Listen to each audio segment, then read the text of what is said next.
values by attacking America's founding. We're told the country wasn't founded in 1776. Now that's new to all. No, 1619. You need to be re-educated. You need to understand this. We're told that the Constitution of the United States was set up to protect slavery and white supremacy. Really? Where does that come from? It doesn't come from anywhere. It comes from their ideology. It's that simple. I want to read something to you very briefly, because this professor said it better than I could. His name is Ted McAllister. He's professor of public policy at Pepperdine University. A couple of years back, he wrote, "Today we have a very different elite than America did as recently as the 1980s in terms of their nature, goals, ambitions, style, and ways of exercising power." He said, "The deepest fact of our time is that America has a bad elite, a mendacious one whose skills, values, goals, tastes, and types of knowledge are hostile to our nation's inherited cultures and plural people. The new elite that has emerged in the last generation or two has no interest in preserving anything but perhaps their own power.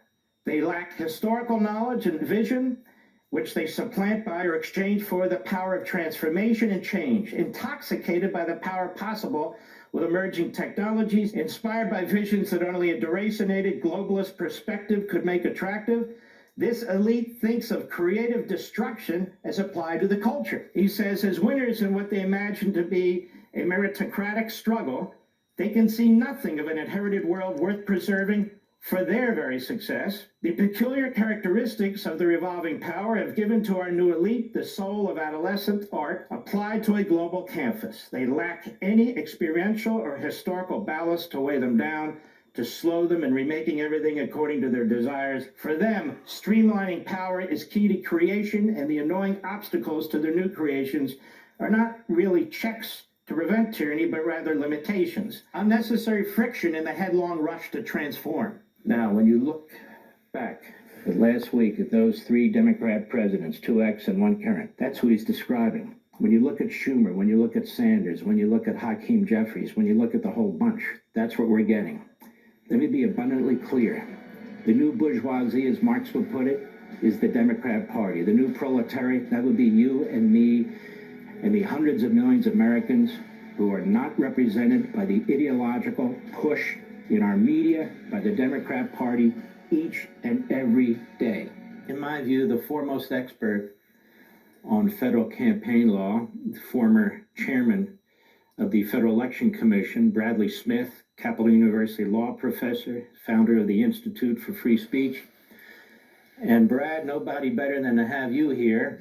I had you here about a year ago, and so we need to underscore a point. The Alvin Bragg case rests on an effort to federalize state law to turn a misdemeanor, if there is one, into a felony based on a bizarre interpretation of a violation of our federal finance laws, federal campaign laws, one that was already tried, but interestingly enough, by Jack Smith with John Edwards and fell flat. Do you want to explain to the American people the core of what Alvin Bragg's attempt is with respect to federal election law? Sure. So to upgrade what would be a very routine misdemeanor to a felony, it's going to go bye-bye. to show that